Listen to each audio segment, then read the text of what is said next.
الحمد لله نحمده ونستعينه ونستغفره ونعوذ بالله من شرور أنفسنا ومن سيئات أعمالنا من يهده الله فلا مضل له ومن يضلل فلا هادي له وأشهد أن لا إله إلا الله وحده لا شريك له وأشهد أن محمدا عبده ورسوله أما بعد فإن خير الحديث كتاب الله وخير الهدي هدي محمد صلى الله عليه وسلم وشر الأمور محدثاتها وكل محدثة بدعة وكل بدعة ضلالة وكل ضلالة في النار.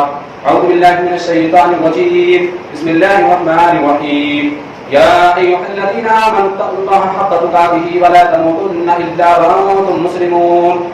يا أيها الناس اتقوا ربكم الذي خلقكم من نفس واحدة وخلق منها زوجها وبث منهما رجالا كثيرا ونساء واتقوا الله الذي تساءلون به والأرحام إن الله كان عليكم رقيبا.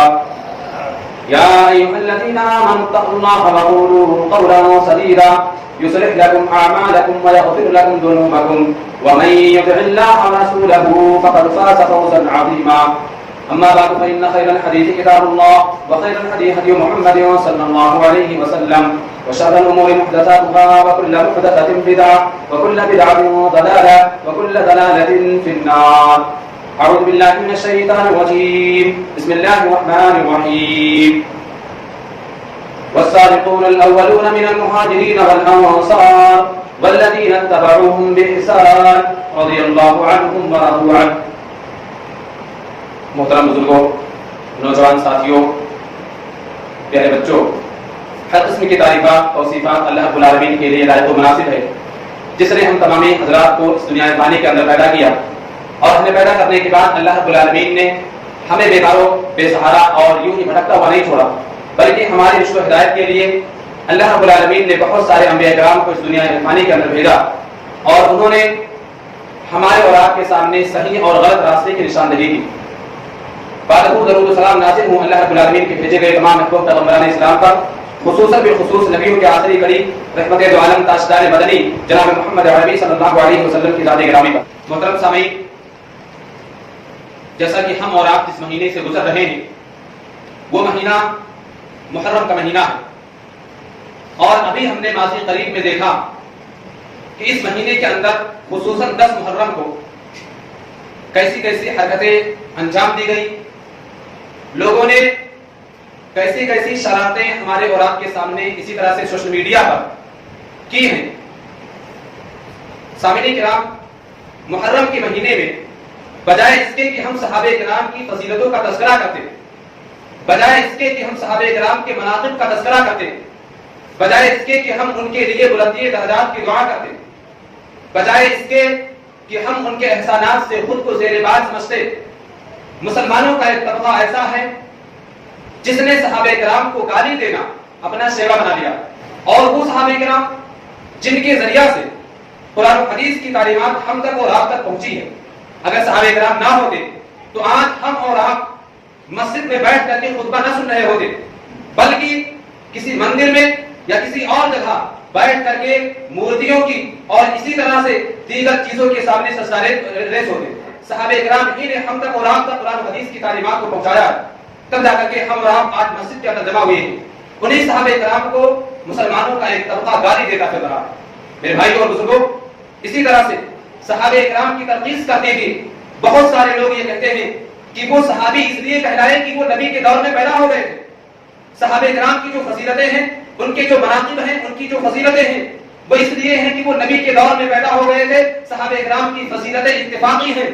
اگر ہم بھی نبی کے دور میں ہوتے، اگر ہم بھی نبی کے زمانے میں ہوتے تو ہم بھی صحابی ہوتے، ہماری بھی فضیلتیں ہوتی. میرے بھائیوں اور دوستوں، ایک بات ہمیشہ ذہن کے اندر رہنی چاہیے کہ جس طرح سے اللہ رب العالمین نے رسول اکرم صلی اللہ علیہ وسلم کی رسالت کا انتخاب کیا ہے، اسی طرح سے صحابہ کرام کی صحابیت کو بھی انتخاب کیا ہے. جس طرح سے اللہ رب العالمین نے نبی کریم صلی اللہ علیہ وسلم کو چنا ہے نبی بنانے کے لیے، اسی طرح سے اللہ رب العالمین نے نبی کریم صلی اللہ علیہ وسلم کی صحبت کے لیے صحابہ کرام کا انتخاب کیا ہے. صحابہ کرام کا مقام اتفاقی نہیں ہے، صحابہ کرام کا مقام اختیاری ہے، صحابہ کرام کا مقام انتخابی ہے، صحابہ کرام کا مقام استفائی ہے. مسند احمد کی روایت ہے، عبداللہ بن مسعود رضی اللہ تعالیٰ عنہ حدیث کے راوی ہیں، وہ کہتے ہیں ان اللہ نظر فی قلوب العباد. عبداللہ بن مسعود رضی اللہ تعالیٰ عنہ کہتے ہیں کہ اللہ رب العالمین نے